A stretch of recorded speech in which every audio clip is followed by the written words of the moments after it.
That was really rude, you know. What was? Eating that hot dog and ice cream right in front of me after all the threats I've given you.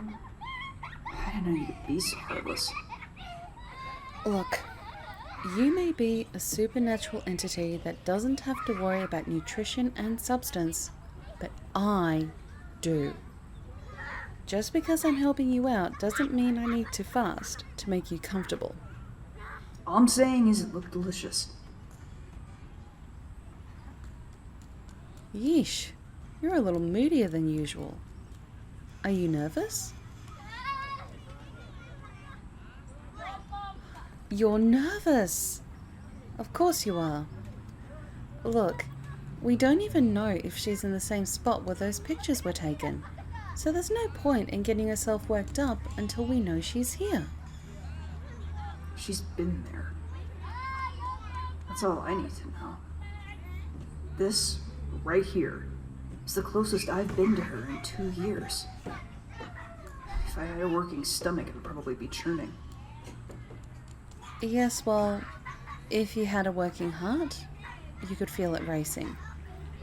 And if you had properly working sweat glands, you could feel them overdoing it. And your fingers may tingle, and we could go on all day about the logistics of the human body's response to fear. But that seems pointless when most people consider you the embodiment of fear. I'm not anything to be afraid of.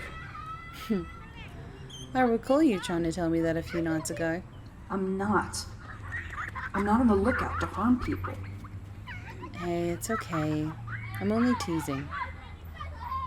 You're so wound up right now. Are you sure you're just nervous? Nervous.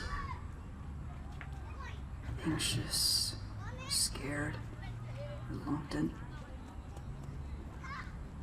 Aching. And there's a number of different ways this could all turn out.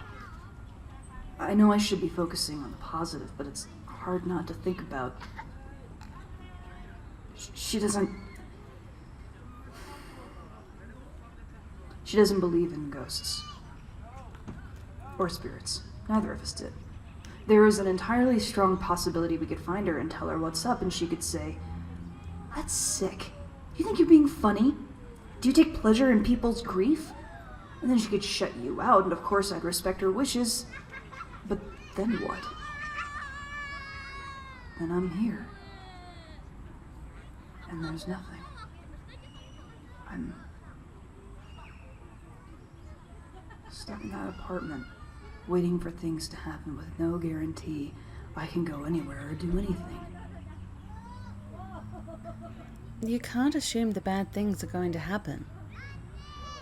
Come on, you've seen scary ghost movies. Bad things always happen. Bad things happen because of bad spirits. Evil spirits.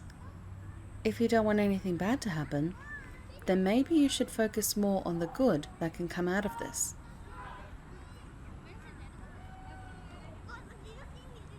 Like seeing her again. Exactly. Hearing her voice.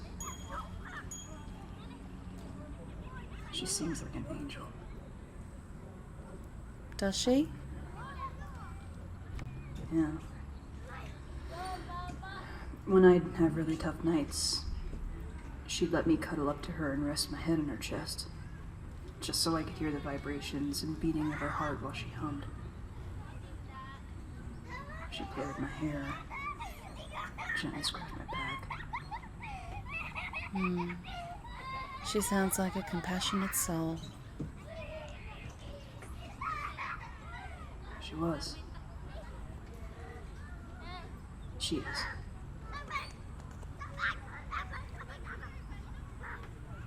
Perhaps, this is just a guess, but perhaps if you called out something only she would know, to prove you're there?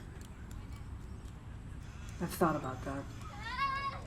But I don't want you to get thrown in the middle of all this. Oh my god, I'm not talking about... Oh, bedroom stuff. How many times do I have to tell you I can't come off as a stalker? How many times do I have to tell you I'm okay with you doing what you need to do to not come off as a stalker? Of course you're not thinking about bedroom stuff.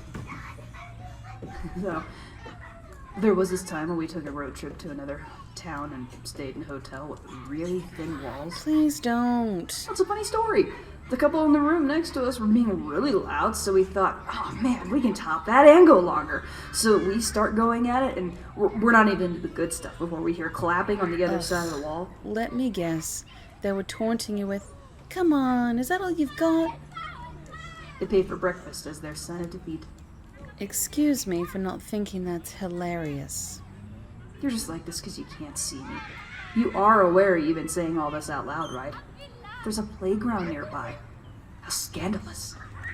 I'm hoping they think I'm talking on the phone. Damn it. That's something I didn't plan for. If I'm going to have you following me, I need to get used to looking like I'm on the phone all the time. Worse yet, if you end up not being able to pass and end up talking to me when you're lonely, I'll really need to look like I'm talking on the phone when I'm out of the apartment. You have my word. I won't talk to you after this. That's easy to say now. You've got hope. That's wonderful and beautiful all on its own. But you're being very optimistic for someone who doesn't know what's going to happen. I'm a bit of an optimist, I guess. I'm outside, following you out of the building worked. I'm 2 for 3 right now. I can almost smell the scum if we were to walk a little closer to the pond. No way. I just ate. Just thinking about the smell of pond scum makes me want to throw up that hot dog. Oh my god. Where? Do you see her? Over there. Looking at the water surface. How do you know it's her?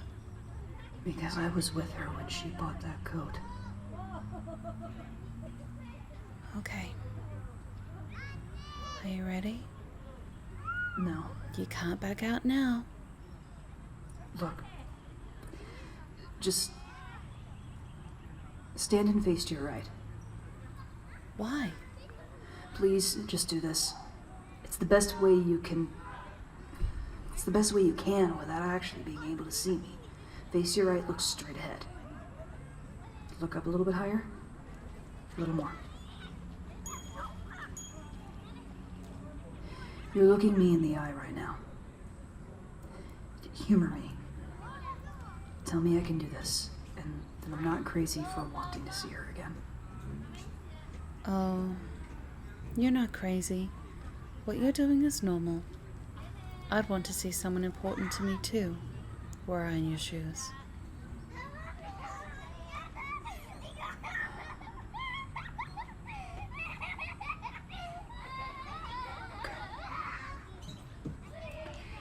I would,